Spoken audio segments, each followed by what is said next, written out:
Welcome to Time to Teach with Tammy, the podcast that gives tips, advice, and suggestions to teachers by a real teacher. So sit back and enjoy. And oh yeah, don't forget to subscribe.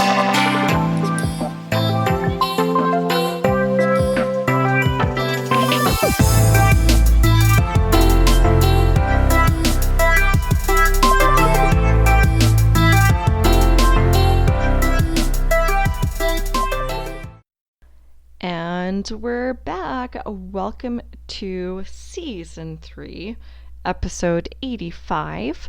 Today's episode is entitled Season 3 Kickoff, Keeping the Big Picture in Mind. So if you listen to my last announcement, as we begin the new school year and also the new season of Time to Teach, I'm really not going to be starting in full force yet. I am not going to be having my weekly episodes. I'm just going to kind of pace them out. They might be once every couple of weeks. There's no real schedule, but just kind of as everyone's getting ready, getting started. So this episode is really to kind of kick that off and kick off the new season. So keeping the big picture in mind, let's get straight to it. Okay. So there's been a lot of talk in at least one of my Facebook groups for teachers. And, I think that at this point, which is kind of like where all of this kind of stemmed from, was this group, we really have to kind of look at the world that we're living in. And as we go into our classrooms this year, I think it's a really crucial and important that we keep in mind what we are doing in education. I think first and foremost, we really need to make sure we're creating an environment where students feel safe, where we are promoting an environment that is going to be conducive to learning. And of course, that is going to stem from feeling safe, from feeling accepted. And I really feel like that's comes on our shoulders. I mean, it really does, because we are going to be the adults who are going to be very influential to our students. So, I don't want this to get political. Politics has really no room on my podcast, except to say that, we are living in a world that is very much divided right now. There's a lot of uncertainty. There is a lot of insecurity. There's a lot of fear. There's a lot of disrespect in a lot of arenas right now. And I think it's really important that as educators, we are being very conscious of what our students are going through, that our students feel like they have a safe place. And, our weapon is education. And the only way that we can improve things and make a difference and make sure our kids feel safe is by making sure that we are creating the kind of space that puts humans first, and specifically our students. They have to be first. Regardless of where we are politically, I mean, that doesn't even matter. It matters in some sense. It does matter in the sense that a lot of things are happening politically that is causing a lot of unrest. So in that sense, yes. But in the sense that I'm not saying we should be going into our classrooms and talking politics. I actually don't think that's the answer. Just an ambulance outside my house. Going past my house. In any case, so it doesn't matter, but it does matter, because we have to be aware of how our students are feeling and what we can do to combat what they're feeling. And at least, well, maybe we can't actually combat exactly everything that they're feeling, but we do have to create that space where we're putting them first before anything. So I kind of wanted to talk about that today. So, how do we put humans first? How do we take in the social and emotional needs of our students? Well, the first thing I would say is we have to do it very intentionally. We just cannot expect that will happen accidentally. We cannot expect that, oh, I'm just going to be respectful, and respect is going to create a domino effect. Well, I mean, yes, in some ways it will, but unless we're intentionally talking about important things, issues, um, in our classroom, things will not happen accidentally. And I know there are big issues that are happening, but I also don't feel like ignoring everything is the answer either. It's easy to ignore, um, but when we ignore important issues, they don't improve. So, yes, we hope that through our own kindness and appreciation of and for others and respect, that will be mimicked. But there's also, so that is a piece of it. I don't want to undermine that. But the other piece is we really have to be intentional. We really have to plan times in our day, time in our curriculum, and maybe even make it part of what we're doing with the curriculum that's going to make sure that the social and emotional needs of our students are met. So, here I am talking about not skirting around issues. What am I talking about? There's a lot of hate out in the world. There's a lot of, things that are coming off as very racist, and are indeed racist. And there's a lot of disrespect to people, and people who are maybe being targeted because of their skin color, because of their nationality. And those things are not okay. They're not okay.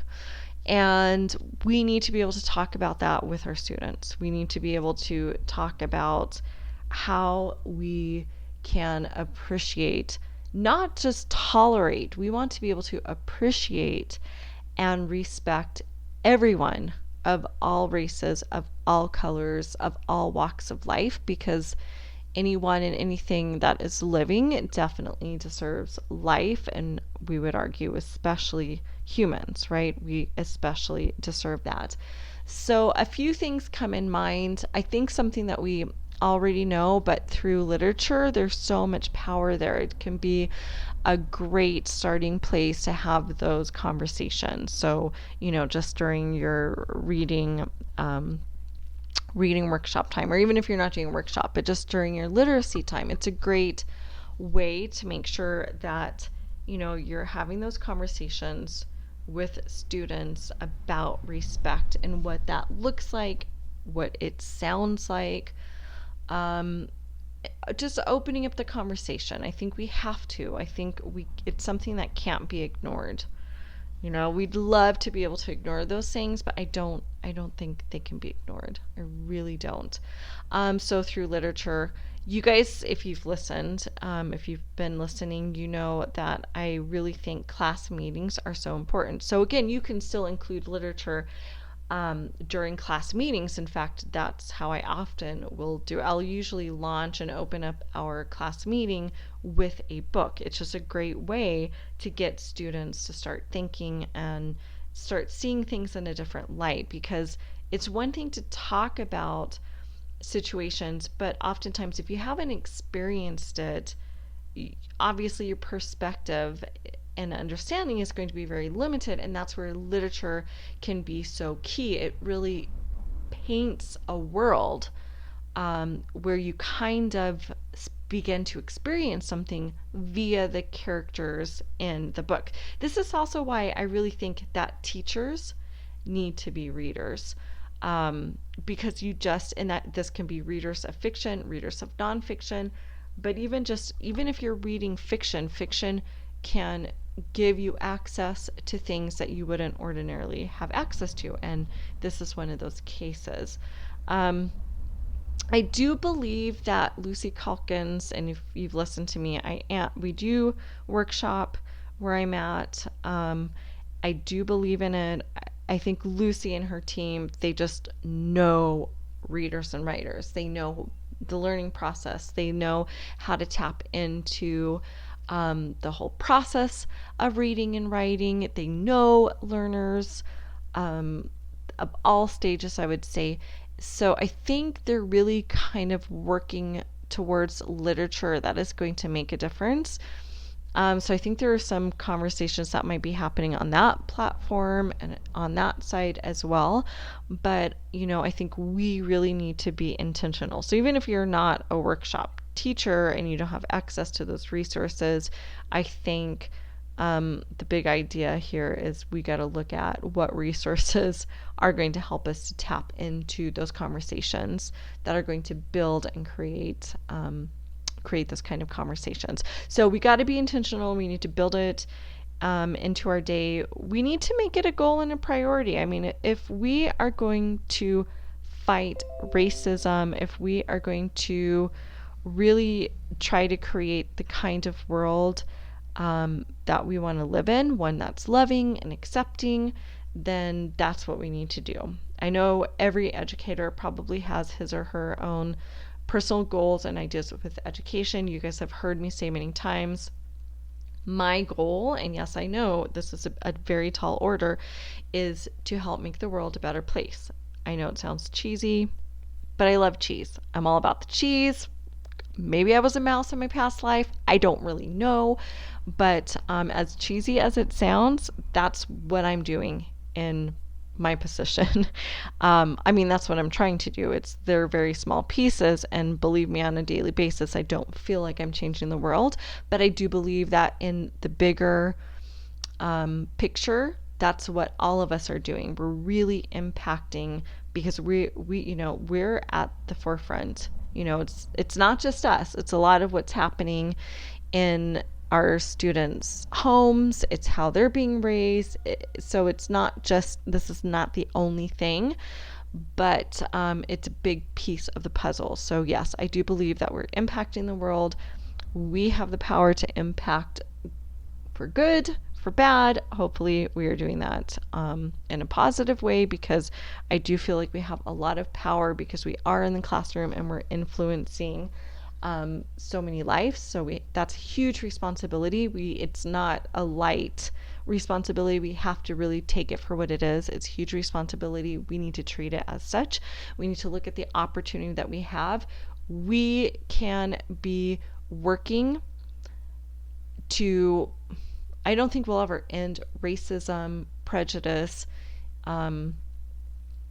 intolerance. I don't think any of those things will ever come to an end, but we need to be working against it.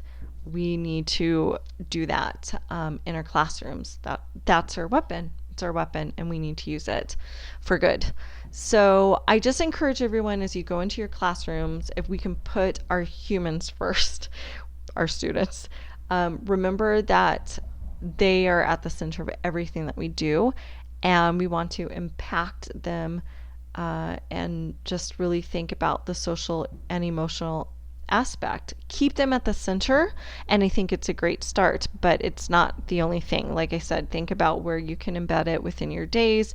Literature is a great place. If you're doing reading and writing workshop, I think that's a great extension. I really include that in literacy because that's what it is. But also being mindful and having purposeful, planned conversations around those big, uncomfortable topics. It just needs to happen. And obviously, being someone who's modeling that kind of speech, that kind of appreciation for others, that kind of kindness, and just having, not accepting anything less in the classroom. We have to make sure that our classrooms are places that are accepting and loving of everyone. So I just wanted to kind of open up our third season, just kind of getting everyone thinking about how are you going to do that? How are you going to be mindful and intentional? How are you going to plan that? What books are you going to look for? What resources? Maybe there are some really great videos out online. But we really do need to be intentional about that. So I'm going to end that here and go straight into the wins and fails segment. Win for the week is I kind of talked about this on the last, not episode, but the announcement of season 3. I'm really preparing for our section to be diving more into next generation science standards. We're not adopting them. I don't think we're not there yet. We're just kind of exploring. We're at the exploration phase, which I will say I very much appreciate that they do that. They you know, a lot of the things, initiatives and changes that we've gone, and we haven't necessarily just, you know, gone straight into it. They give us time to explore. They give us time to understand what's happening, so we don't have to feel that pressure of I need to know everything. And then that allows individual teachers to do what, you know, if they want to dive right into it, then they can. If they want to take their time, they can. It kind of appreciates and respects each teacher where he or she is. So, but anyway, yeah, so my win is I've definitely been doing a lot of work on the next generation science standards. I don't know why I repeated myself right there, but a lot of work. It's been a lot of passive work, a lot of watching different webinars, listening to podcasts. I am just trying to understand. And, you know, the interesting thing is with every profession, you have jargon, and then within everything you do, there's jargon within jargon. So with the NGSS comes their own jargon. I just remember the very first webinar I watched, I was like, oh, there's a lot of terminology here that I'm really unfamiliar with, at least in the context of NGSS. Some of those being, you know, the 3D model. Yes, I'm familiar with 3D, but in terms of what does that mean in terms of NGSS? What does that mean in terms of science? I was clueless. Storyline, another term that I'm learning all about. Cross-cutting.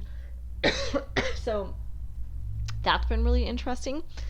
But those terms are becoming more and more familiar to me because as I'm watching webinar after webinar, that terminology is being thrown out.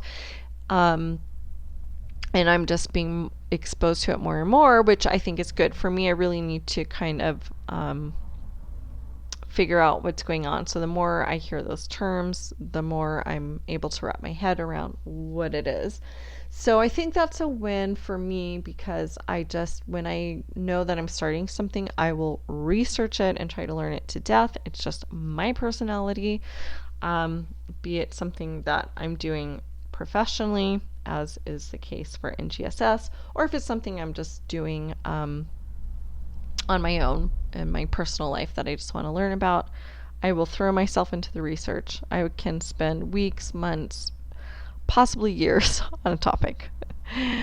Yeah. So that's my big win. I feel good. I don't feel like I'm understanding everything. I'm kind of at that phase where I'm wide-eyed and am saying, wow, I've got a lot of learning here.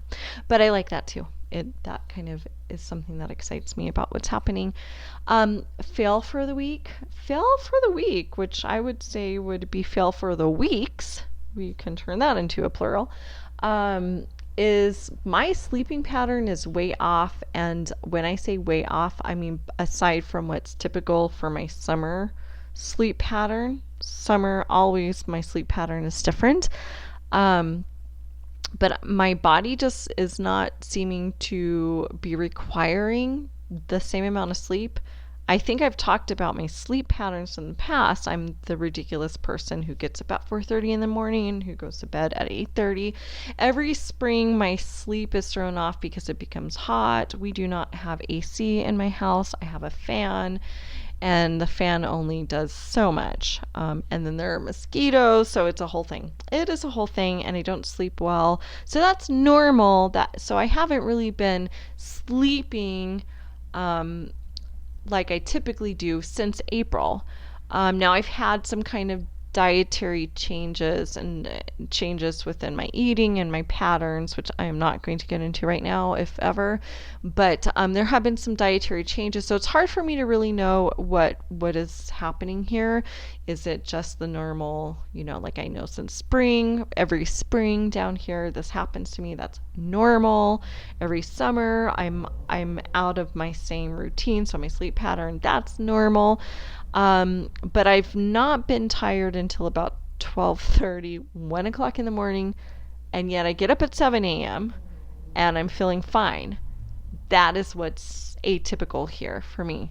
Normally, because I am someone who needs 9 hours of sleep, 9 is kind of my sweet spot, because if I get more, I feel really just like I can never wake up. If I get less, I'm just feeling like I didn't get enough sleep. But clearly my body is functioning fine, feeling fine, not going into that zombie-like mode with fewer hours than ever before. So that leaves me questions about what exactly is happening. I think once I go back to work, I'll be able to figure out some of that. It'll be interesting to see. I'm sure that I'll be tired earlier, because I can't imagine getting up at 4:30 in the morning, like 2.5 hours earlier than what I'm doing right now. So getting up earlier and then exerting a whole lot more energy. I will be exerting more energy once I'm back at work. So I'm thinking that's going to kind of help to regulate things a little more, but it will be interesting to see once I get back into that schedule, is my body still only going to need like 6 hours of sleep? 5-6 hours? I don't know. I will keep you updated, because I'm sure you too really want to know. Just kidding. I don't think anyone cares. Anyway, those are my wins and fails for the week. So I'm going to leave it at that. It was a short and sweet episode, just to kind of get things launched. If you tuned in, thank you so much. I know that time is of the essence, and we have so many listening choices. So I just want to say thank you for joining me, and I'm excited for season 3. I'd love to hear from you. So if you have anything to add to this conversation, or just anything else, I think the best way to reach me is on Twitter. I can be found at TammyJ123. That's at TAMIJ123. Until next time. Wait a minute. Wait 1 minute. Before you go, don't forget you can catch our show notes online at www.timetoteach.libsyn. That's libsyn.com. We're also on Facebook at Time to Teach. Don't forget to check out our Facebook group, Teachers for Effective Curriculum. And if you're an educator with your own podcast show, I invite you to join our brand new Facebook group, Teachers Who Podcast. Let's grow a community where we can network, problem solve, and discuss anything and everything podcast related. I'll see you there.